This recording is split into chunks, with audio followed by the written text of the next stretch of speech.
Ragazzi, ciao a tutti, benvenuti e bentornati. Il video di oggi in realtà uscirà sia in versione video sul canale YouTube che in versione audio sul Simple Italian Podcast. È la prima volta che faccio una cosa di questo tipo, sono super contento, magari carico un'immagine o due su Instagram perché ho due telecamere che mi filmano il microfono, cose dell'altro mondo. Prima di cominciare, in realtà vorrei ringraziare davvero di cuore tutte le persone che ho conosciuto in Uruguay, tutti gli amici, tutti i ragazzi, un sacco di gente. Ragazzi, siete stati grandissimi e avete reso questa mia permanenza in Uruguay davvero incredibile, davvero interessante. Oggi, come al solito, mi sono chiesto: Simone, che cosa hai imparato in 3 mesi e mezzo di vita uruguaiana, in 3 mesi e mezzo di permanenza in Uruguay? Beh, lo andiamo a vedere nell'episodio di oggi.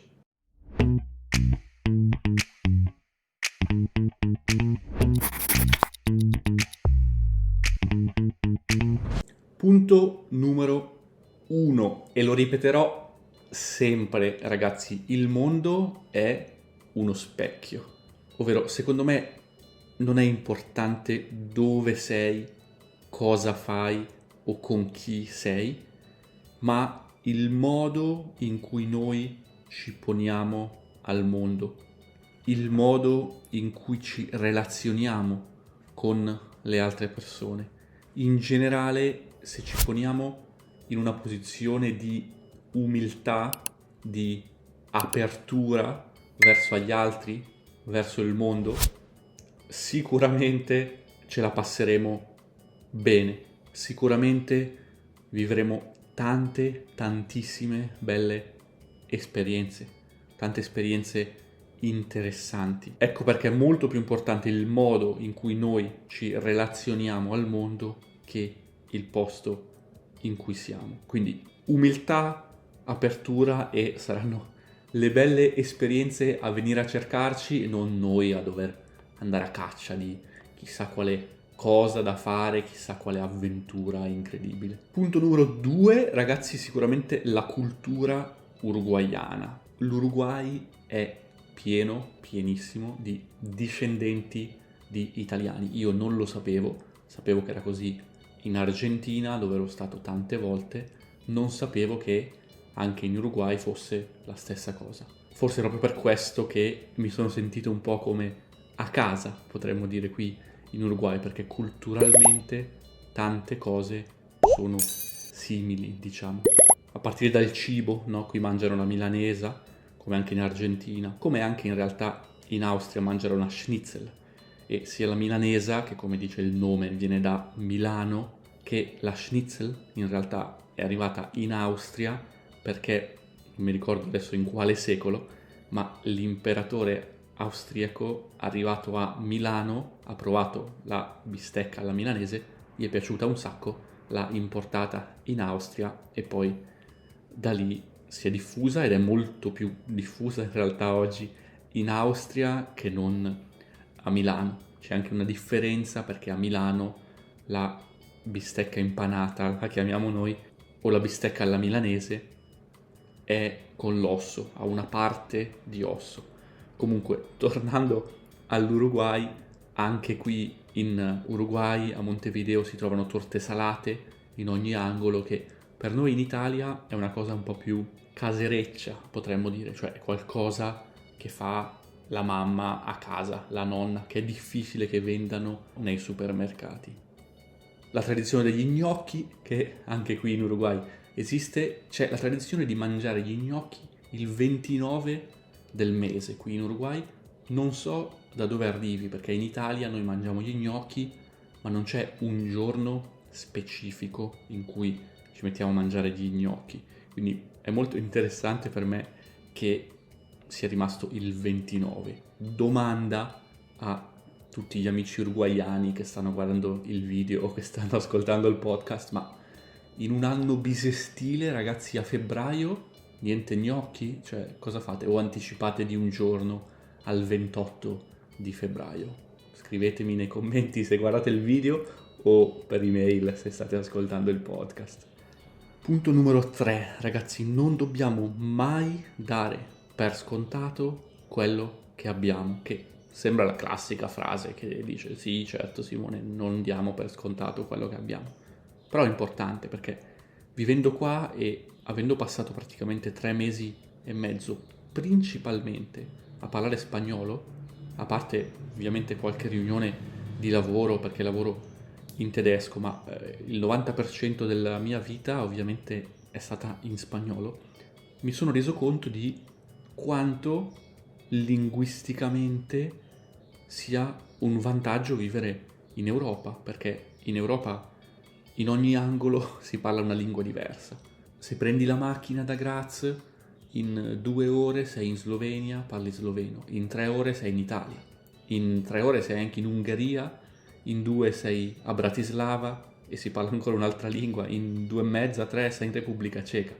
Quindi wow, ragazzi, e qui per cambiare lingua invece va bene, siamo vicini al confine col Brasile, che sono magari 5 ore di macchina, un po' di più forse, però quello, cioè parli spagnolo, parli portoghese. La varietà linguistica, che è una cosa che a me piace moltissimo, qui non c'è, è un po' più complesso anche immagino per una persona che studia lingue straniere trovare opportunità per praticare le lingue. Quindi mi sono detto, Simone, che fortuna vivere in un posto dove fai 1 ora, 2 ore, puoi cambiare lingua, la cultura è diversa, è una cosa che secondo me arricchisce molto per una persona ovviamente come me a cui piacciono le lingue straniere e parlare in tante lingue diverse.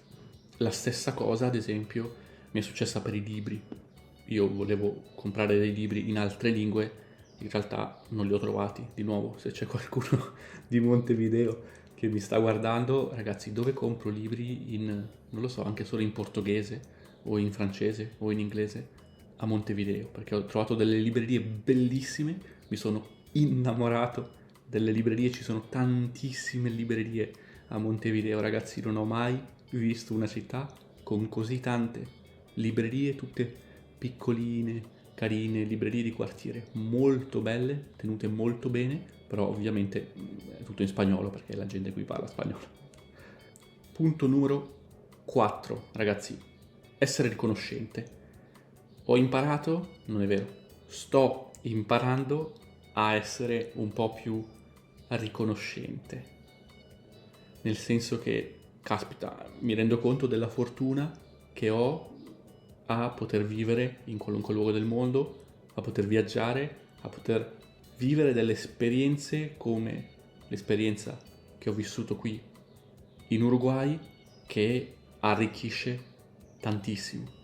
Io ad esempio non avevo mai vissuto per un periodo di tempo così lungo in una città in riva al mare. Sì, andavo al mare magari in vacanza, magari ci restavo 2 settimane, 3 settimane, non lo so, quando ero più giovane, però fare quasi 4 mesi in una città in riva al mare, avere il mare super vicino anche per dire me ne vado un weekend in spiaggia fuori dalla città, è una cosa wow, ragazzi.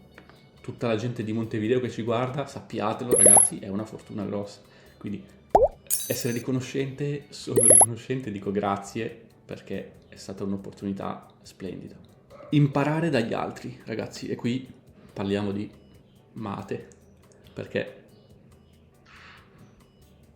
versare un pochino di acqua e imparare dagli altri. Quello che ho imparato in Uruguay sicuramente è stato a livello di cultura che ogni paese ha una sua cultura, delle sue tradizioni e che possiamo prendere quello che ci piace della cultura, delle tradizioni di un altro paese e farle un pochino nostre, che è quello che ho fatto io con il mate. Eccoci, se state vedendo il video ragazzi, sì, sto bevendo il mate, mi piace un sacco, perché è un po' amaro in realtà. A me piacciono molto in Italia, dopo pranzo o dopo cena, uno di solito beve un amaro, no? Che è un liquore, beve un pochino, non tanto, quello che anche in Austria si chiama Schnaps, che è alcolico. ed è molto amaro di solito, a me piace. E ho ritrovato nel mate un po' questo amaro, non è alcolico il mate ovviamente, assomiglia di più a un tè, però mi piace molto e forse è per quello che mi piace, perché mi hanno detto: Simone, alla gran parte degli stranieri di solito non piace il mate. Bene, a me piace. E quindi grazie. Penso che il mate sarà il mio modo di essere un pochino uruguaiano anche quando sarò dall'altra parte dell'oceano. Se mi state vedendo su YouTube, ho creato una playlist dove racconto un pochino le mie avventure in giro per il mondo. Ci sono i sottotitoli in inglese, italiano, spagnolo, anche in portoghese, quindi dategli un occhio. Se mi state ascoltando sul podcast, invece andate su YouTube a dargli un occhio, racconto un po' di più dell'Uruguay. Ragazzi, grazie ancora una volta, ciao a tutti e noi ci vediamo o ci sentiamo nel prossimo podcast o nel prossimo video. Ciao a tutti ragazzi.